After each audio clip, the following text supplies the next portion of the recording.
Salam cerdas, Ibu, Bapak, saudara-saudara yang saya hormati. Saya membacakan berita dan sedikit memberi komentar. Kali ini saya akan membacakan 3 berita, tapi tidak terlampau panjang dan nanti sedikit komentar dari saya. Nah, sebagaimana yang sudah kita ikuti berbulan-bulan ini dan lebih intensif di 1-2 minggu terakhir bulan Desember, dan kanal ini juga sudah berulang kali mengangkat topik ini, yaitu soal tarif PPN yang naik dari 11 menjadi 12%, tepatnya tarik ulur ya. Berkali-kali kita juga mengingatkan bahwa nampaknya komunikasi kebijakan pemerintah, komunikasi publik maksudnya itu sedikit kedodoran ya, tidak efektif. Nah setelah terjadi perbincangan tarik ulur, masyarakat dan dalam hal ini terutama pengusaha belum menerima kepastian apakah PPN naik dari 11 menjadi 12% hingga tanggal 30 bahkan 31 Desember pagi ya. Namun malamnya kemudian pertemuan Presiden Prabowo dengan Kementerian Keuangan, di mana kunjungan itu adalah Prabowo mengunjungi jam-jam terakhir tutup buku APBN, itu kemudian diumumkan bahwa PPN 12% tidak jadi diterapkan untuk semua barang, hanya barang mewah.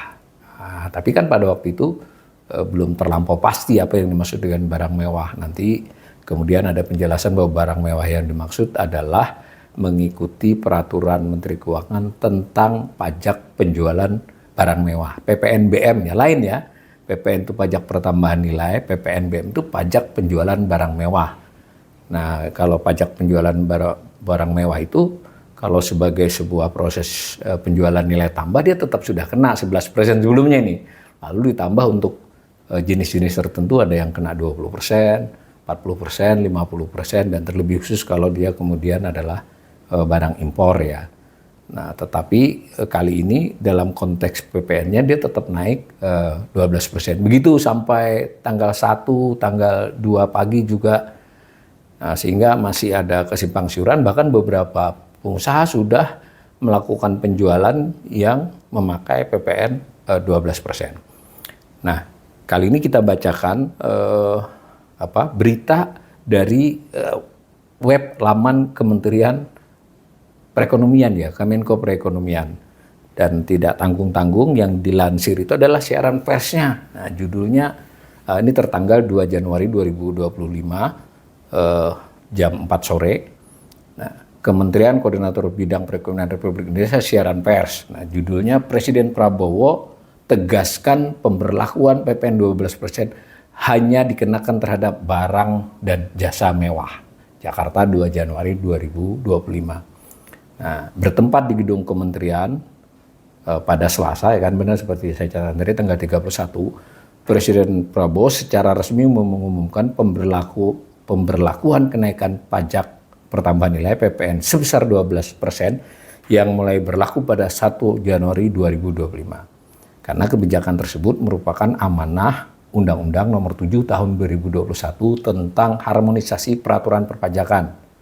Nah, dengan tujuan untuk menjaga daya beli masyarakat, menjaga inflasi rendah, dan mendorong pertumbuhan ekonomi. Nah, dikutip ini oleh siaran pers ini, supaya jelas kenaikan PPN dari 11% menjadi 12% hanya dikenakan terhadap barang dan jasa mewah, yaitu barang dan jasa tertentu yang selama ini sudah terkena PPN barang mewah. Nah, ini pajak penjualan sebenarnya ini ya, yang dikonsumsi oleh golongan masyarakat berada, masyarakat mampu, tegas Presiden Prabowo Subianto.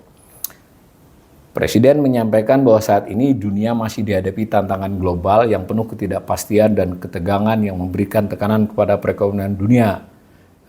Dan meski hal tersebut berimbas langsung kepada harga-harga komoditas dan mempengaruhi penerimaan negara, Presiden menegaskan bahwa pemerintah telah melakukan pengelolaan keuangan negara secara prudent dengan bijak dan dengan hati-hati serta mampu mengendalikan defisit tetap berada dalam koridor. Konteksnya itu ini ya. Nah, lebih lanjut, Presiden memastikan bahwa setiap kebijakan perpajakan akan selalu mengutamakan kepentingan rakyat secara keseluruhan, perlindungan daya beli rakyat, serta mendorong pemerataan ekonomi. Juga ditegaskan komitmen pemerintah untuk selalu berpihak kepada rakyat banyak, melihat kepada kepentingan nasional, serta berjuang dan bekerja untuk kesejahteraan rakyat. Ya, kalau saya kasih komentar sedikit, Bapak Presiden memang sebelakangan ini, bukan belakangan ini ya, sejak beliau menjadi presiden ini selalu nuansa, suasananya, pesannya adalah seperti itu, soal keberhati-hatian, soal melindungi rakyat, menjaga daya dan seterusnya lah. Nah, karena itu logikanya beliau ini setelah mengumumkan bahwa yang naik hanya barang mewah, lalu tetap diberitahukan, dikatakan bahwa ada paket stimulus ekonomi untuk kesejahteraan masyarakat dengan nilai mencapai 38,6 triliun. Dengan penjelasan apa insentif itu ditujukan kepada rumah tangga berpenghasilan rendah, masyarakat kelas menengah, dan bagi dunia usaha tertentu, terutama maksudnya untuk perlindungan UMKM dan industri padat karya. Dan seterusnya lah.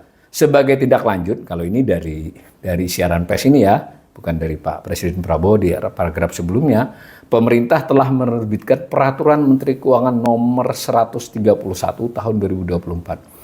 Di mana pengenaan 12% hanya dikenakan terhadap barang-barang tertentu yang tergolong mewah yang dikenai PPNBM. Ini kita harus hati-hati ya, jadi berkali-kali pemberitaan pun kadang sedikit meleset ya. PPN itu pajak penambahan nilai, PPNBM itu pajak penjualan barang mewah. Yang suatu barang mewah umumnya kena 2 kali, kena PPN dan kena PPNBM. Jadi kalau ini PPNBM dinaikin, berarti yang PPN-nya yang naik ini. Sedangkan PPNBM-nya ya sementara masih tetap, kecuali nanti ada PMK baru lagi. Ada contoh-contoh ini bahwa itu adalah soal rumah mewah, apartemen, kondominium, dan seterusnya lah. Nah, dikutip lagi kataan Prabowo bahwa ini untuk perpajakan yang adil dan pro rakyat. Sampai di situ saya kira tidak begitu masalah ya buat kita. Tapi mari kita lihat berita-berita. Ini misal berita yang relatif netral, ini dari hukumonline.com. Jadi tinjauannya ke arah hukum ya. Judulnya, tetap jalankan Undang-Undang HPP, begini perhitungan PPN 12% di Januari 2020 berdasarkan PMK 131 2024. Tadi sudah kita bacakan waktu dirilis Kemenko Perekonomian, ada PMK ini. Nah, ini menurut kanal ini, pemerintah merumuskan 2 konsep perhitungan PPN 12% terhadap barang mewah dan non-mewah ya. Jadi barang mewah dan non-mewah dan jasa, jadi barang dan jasa ini. Nah, ini kalau dibaca Undang-Undang Nomor 7 Tahun 2021 yang menjadi rujukan kenaikan ya, tentang harmonisasi peraturan perpajakan, suka disebut UU HPP. Nah, dasar hukum penerapan PPN 12%. Dalam belaidnya hukum tadi, tarif PPN 12% tidak hanya berlaku untuk barang mewah, namun juga untuk barang non mewah yang sebelumnya sudah dikenakan PPN 11%. Jadi 11 jadi 12. Namun, nah artinya ini kan kanal ini sudah sama dengan yang berkali-kali dinyatakan di kanal kami juga, itu ya terjadi perubahan gitu dari beberapa hari sebelumnya. Jadi karena Presiden Bowo memutuskan 12% itu hanya berlaku untuk barang mewah saja, jadi tidak mengikuti persis belaid undang-undang tadi ya, yang seluruhnya. Nah, sementara kategori yang non mewah tetap 11%, itu kan, jadi tidak seluruhnya gitu. Nah, jika aturan ini diimplementasikan, maka hal ini tidak sejalan dengan amanat Undang-Undang HPP gitu. Karena ini pun argumen bahwa kenapa harus 12%, itu terutama Ibu Sri Mulyani, dari sejak sejak bulan Oktober, November ditegaskan lagi, ya ini kan amanat undang-undang untuk naik ke 12%. Nah kalau begini, kalau yang naik sebagian tidak naik, apakah tidak bertentangan? Yang sebelumnya jadi argumen. Tapi karena ini perintah Presiden, nampaknya Ibu Menteri Keuangan kemudian setelah kita tidak tahu pembicaraan internalnya bagaimana, lalu setuju yang dinaikin hanya yang mewah. Tapi bagaimana dengan amanat undang-undang tadi?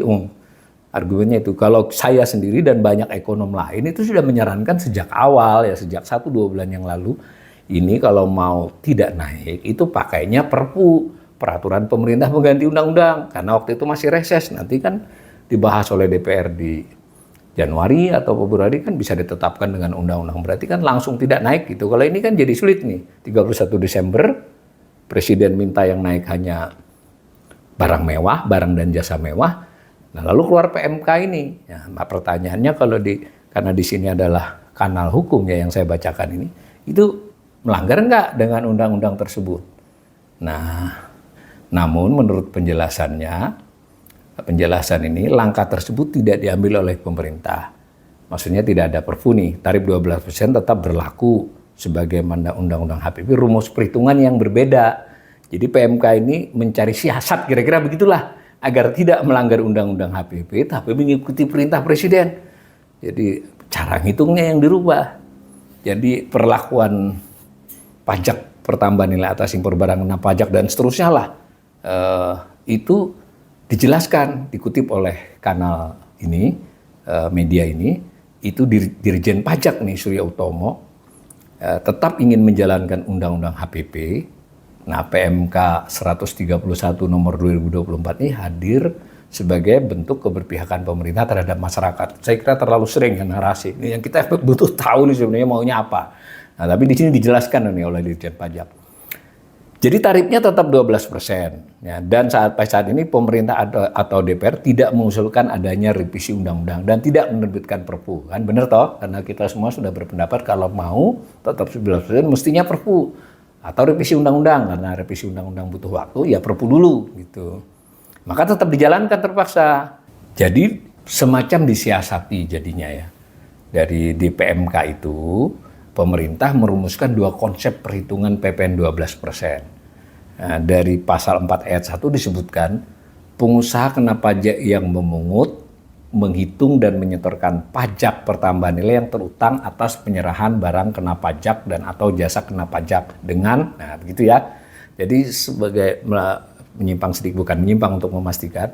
Jadi PPN itu sebetulnya kan yang memungut pengusahanya atas konsumennya. Jadi si pengusaha ini nanti nyetorkan ke pemerintah. Nah, statusnya jadi pajak terutang si pengusaha tersebut, pajak terutang PPN terhadap pemerintah ya. Jadi kalau orang belanja itu ya dia bayar PPN, tapi kan kepada pengusahanya kan kepada barang tersebut ya entah berapa tingkatan tapi kan tetap kepada pengusaha kena pajaknya. Nah, dihitung menggunakan dasar pengenaan pajak dan seterusnya ada perhitungannya besaran ini kalimat-kalimat aja lah. Nah, lalu ujungnya mulai tanggal 1 Januari 2025 sampai dengan 31 Januari 2025 berarti 1 bulan nih. Pajak pertambahan nilai yang terutang dihitung dengan cara mengalihkan tarif 12% dan dasar pengenaan pajak nilai sebesar 11/12% dari harga jual. Mulai 1 Februari 2025 berlaku ketentuan dalam seterusnya. Jadi ini supaya tetap naik 12%. Jadi misalnya dia 1.000 itu kenanya mestinya berapa? 110 ya jadi tetap kena 120 tapi dasarnya bukan terhadap 1.000. 1.000-nya dibuat dulu 11/12 dari 1.000 dikalikan dengan 12%. Jadi kalau secara matematika si konsumen itu tetap membayar 11% tapi tidak melanggar undang-undang, tarifnya tetap 12%. Agak sedikit rumit ya. Tapi begitu. Jadi dasar pengenaannya yang dirubah. Ini juga bisa nanti mungkin para teman-teman kajian hukum mengutak-atik ini kan bagaimana ini PPN terhadap harganya, tetapi harganya dirubah dulu jadi 11/12 agar ketika kena 12 dia tetap 11. Nah, jadi ada rumusan penting lah. Nah, ini 12% kali 11/12 kali harga jual. Nah, ketika pada penghitungan mekanisme kedua ini konsumen dikenakan PPN jadinya tetap 11%. Nah, begitu ya. Dan seterusnya penjelasan ini. Tetapi nanti ini memang sedikit menimbulkan ini karena sudah ada ini yang terlanjur dipungut dan karena sebagian besar untuk produksi dan penjualan yang pabrikan besar itu kan dia sistem kan ya. Jadi untuk merubah menjadi 11/12 ini juga dia butuh perubahan, butuh software, bukan software ya, tapi inputan ininya hitungannya harus dia rubah. Dan jangan lupa bahwa ketika mereka melakukan ini kan masih masih baru PMK ini kan nanti harus disosialisasikan lalu dan seterusnya lah. Yang jelas memang ada potensi selama sebulan berjalan Januari ini masih terlanjur dinaikin 12 ya. Tapi ada perhitungannya bahwa itu nanti jadi terpotong. Perdebatannya ya kalau dari sisi konsumen sudah terlanjur bayar 12%. Oke, itu mungkin tidak seberapa. Nah, cuma ada berita yang menarik terkait dengan cara-cara mensiasati seperti ini, yaitu berita yang memberitakan tentang rilis dari Bapak Misbahun ya, Ketua Komisi 11. Komisi 11 ini komisi yang mitranya adalah salah satunya adalah Kementerian Keuangan, Bank Indonesia, seperti itu ya. Ditjen Pajak juga masuk sini. Ini judulnya ini dari CNBC. Sebenarnya media lain juga memberitakan, saya pilih CNBC. DPR beberkan fakta soal keinginan Prabowo terapkan PPN multitarif. Ketua Komisi 11 DPR, Muhammad Misbahun, menganggap adanya kekeliruan penerapan kebijakan tarif PPN untuk 2025 antara yang diinginkan Presiden Prabowo dengan yang diatur oleh Kementerian Keuangan. Yang tadi kita bacakan, sebagiannya tentu ya. Ini menarik ini pendapat dari DPR, dan ini baru ya pendapat ini ya. Nah, politikus Golkar ini, si Pak Misbahun ini mengatakan Prabowo sebenarnya menginginkan tarif PPN bersifat multitarif. Barang mewah yang sebesar 12% dengan barang non mewah yang sebesar 11%. Sebagaimana pemberlakuan sejak April 2022 ya, yang waktu 11 dari 10 ke 11. Bukan ditafsirkan dengan memanfaatkan dasar pengenaan pajak tadi yang 11-12 tadi, 11/12. Supaya efektif tarifnya tetap 11% untuk non barang mewah. Jadi menurut Misbahun, Presiden Prabowo menghendaki tarif PPN yang berlaku adalah 11%, bukan 12%, meskipun lalu ada perubahan dasar pengenaan pajaknya. Nah, tapi Pak Misbahun memberikan keterangan secara tertulis. Misbahun mengakui memang DPP atau faktor pengalinya menggunakan nilai lain sebesar 11/12. Jadi bukan harga jual dasarnya, tapi 11/12 harga jual. Dengan tarif akhir PPN yang dipungut tetap 11% atau tidak mengalami kenaikan tarif. Tetapi peraturan ini menurut Misbahun menimbulkan keresahan dan kebingungan di masyarakat. Karena beberapa perusahaan retail telah memungut PPN sebesar 12%. Seperti yang disampaikan Direktur Jenderal Pajak Surya Utomo dalam media briefing 2 Januari 2025. Jadi sudah terlanjur.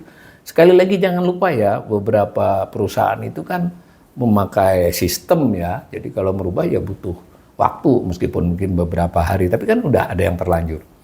Nah, menurut Misbahun lagi, persiapan dan pembuatan keputusan yang sangat mepet dengan pelaksanaan perubahan tarif PPN tidak memberi waktu kepada pengusaha untuk mempersiapkan perubahan di dalam sistemnya. Nah, seperti yang saya tafsirkan tadi, walaupun pada akhirnya PPN terutang dapat dihitung ulang dengan mekanisme pada SPT, surat pemberitahuan masa PPN, tetapi masyarakat kan tetap harus bayar lebih dari yang seharusnya, karena dia sudah kena 12, yang diuntungkan sedikit, diuntungkan ya pengusahanya saja. Oleh sebab itu, Misbahun menegaskan sepatutnya Kementerian Keuangan menerapkan kebijakan PPN itu menggunakan skema multitarif karena telah diberi ruang oleh undang-undang.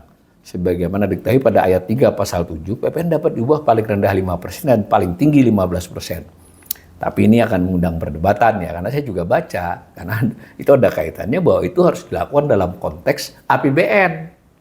Jadi kalau mau begitu juga harus ada pembicaraan tentang APBN-nya. APBN kan sudah diketok, kecuali APBN perubahan. Jadi ini memang ya sedikit kompleks, dan masalahnya lagi adalah pemerintah beberapa kali merubah rencana kebijakannya sampai hari akhir 31 Desember, kan udah besoknya sudah 1 Januari. Nah, Misbahun mengingatkan sudah seharusnya Kementerian Keuangan dalam hal ini dia menunjuk langsung Direktorat Jenderal Pajak membuat peraturan dengan bahasa yang lebih sederhana, tidak menimbulkan multitafsir, dan tetap menggunakan mekanisme penyusunan peraturan yang seharusnya. Tidak seharusnya Dirjen Pajak, Direktorat Jenderal Pajak, Dirjen ya, membuat penafsiran ataupun membuat ketentuan yang berbeda dengan perintah Presiden, sehingga bisa berakibat timbulnya ketidakpercayaan masyarakat pada pemimpin negara. Ini sudah masuk ke ruang politik. Tapi saya sebagai ekonom sudah sejak awal mengingatkan, kalau kita baca itu itu amanat undang-undang, ya harus undang-undangnya dirubah, bisa dengan perpu. Dan yang lebih penting lagi, kalau memang, ya betul, banyak kebagian besar masyarakat, kita ekonom juga menginginkan tidak naik menjadi 12%. Tapi kalau cara tidak naiknya itu kemudian nabrak-nabrak undang-undang, kita menjadi memberikan diskresi yang terlalu luas kepada pemerintah untuk nanti dalam keperluan lain, ya itu bisa ditabrak. Apalagi ini tabrakannya dari PMK dan lebih mengerikan dari Ditjen Pajak, merubah menjadi rumit 11-12. Mudah-mudahan ini menjadi pelajaran penting nih buat pemerintah di bulan-bulan mendatang ini. Buatlah kebijakan yang lebih jelas, tegas, sederhana, dan yang lebih penting satu suara di pemerintahan. Begitu juga komunikasi dengan DPR seperti kepada Komisi 11 ini harus jelas gitu. Ya, kalau ada perbedaan dalam konteks apa diselesaikan supaya publik ini tidak terombang-ambing informasinya dan lebih terombang-ambing lagi ketika menghitungnya nanti.